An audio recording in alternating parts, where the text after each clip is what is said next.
Kelly Rossman-McKinney is with us now, the Chief Executive Officer of Truscott Rossman. Thanks for being available. Throwing Paul Ryan at me first thing in the morning. Well, yeah, now wait a minute. What about this now? What about a Saturday morning announcement of such an important thing? That seems a little weird to me. It was a lot weird, and all I can figure is that it was leaking out, and they wanted to get control of the message as quickly as they could. Because isn't it true that Friday afternoon is when you tell news that you want no one to know about? Exactly.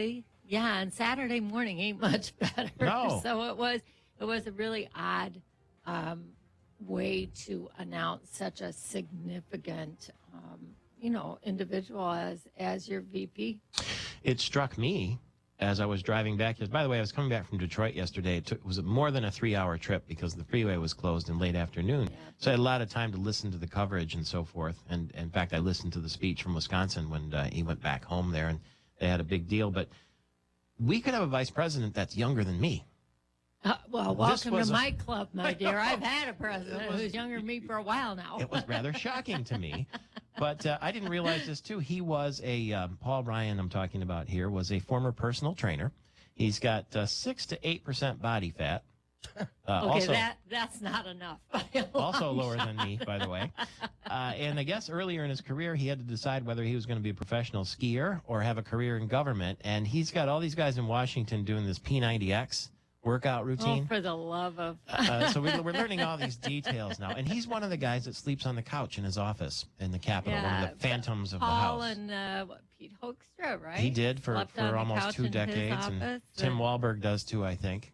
These guys are skinflints, kind of an interesting approach. That's real austerity. It's certainly showmanship austerity.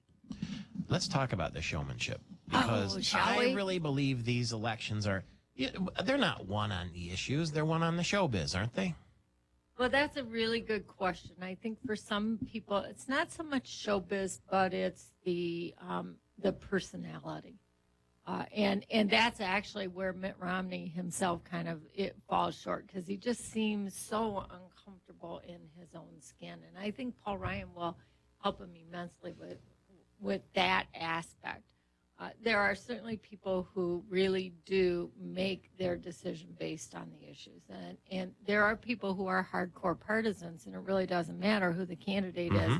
They're voting Republican or Democrat. But the rest there of are an us, awful lot of us who are kind of smack dab in the middle, But even independents tend to lean either left or right. So it'll be interesting. I personally think the Paul Ryan selection doesn't do anything for Mitt Romney in terms of grabbing the folks in the middle, those sort of undecideds, because Ryan is so conservative that if you're in the middle and you kind of lean right, but you kind of lean left, he doesn't help you out. He doesn't. He's far too conservative, or in my opinion, the middle of the road folks.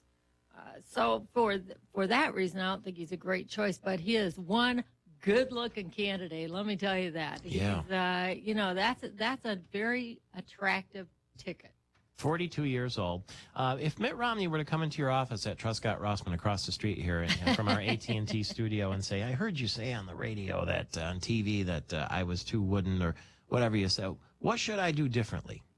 Oh, what can I do? That's a great question.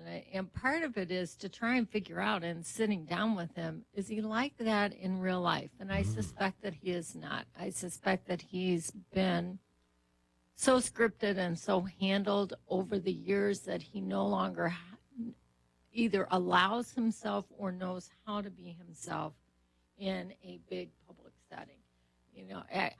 I know people who know him, and they say he's a great guy, and I'm sure he is, but he comes across in a very wooden way. It's definitely true, and you wonder if he's going to run the same old standard kind of campaign, give up at the convention and give the same old speech, and he just looks like the textbook stereotypical politician. Almost as if it was a central casting. Yeah. He looks that way, but in central casting, you give the poor guy a personality and some comfort and charisma. And so for that reason, he's sort of like the also ran. It's like he was the understudy and wasn't quite ready to. You know to what would step be? in. What do you think about this idea? This would be awesome. Tell wouldn't me. it? Let's say at the convention, he gets up to the podium to give a talk, his big speech, right? Everybody's watching. Yeah.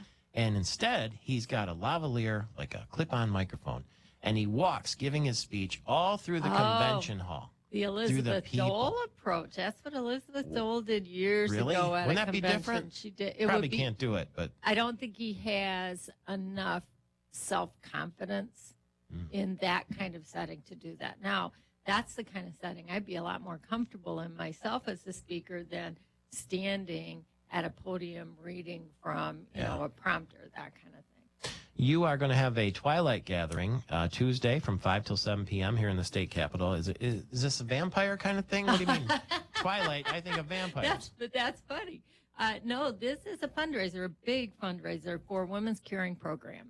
And it's called the Twilight Gathering because it happens at twilight, Very nice. sort of, 5 to 7 tomorrow night at my house. And we expect 200 to 300 women, few good men. And we raise money to provide stipends for low-income and disadvantaged parents who to provide quality licensed daycare for their kids so they can go to school or to work. And as someone who's been a single mom most of my life, I can tell you that daycare is a very, very challenging issue. And finding quality licensed daycare, not only is it an issue, but it takes a big chunk out of your salary. And if you're making minimum wage, you're probably not willing to spend money for quality licensed daycare. You're willing to schlep your kid to a neighbor's house or rely on the kindness of your relatives and strangers. So this is to really help ensure that kids get as much help and support and learning in their early years as they possibly can. Women'sCaringProgram.org. Women'sCaringProgram.org. If you want to go to this high-powered mixer, how much does it cost? $100. $100. 5 to 7. You show up at my driveway, and we will welcome your money and your company. At Kelly Rossman's house. How about that? It's Women'sCaringProgram.org. Thank you. Well, let's keep in close touch. And it's Officer Dave's house, too. Okay. Sure so it he'll is. be serving. Sure it is. Not tomorrow.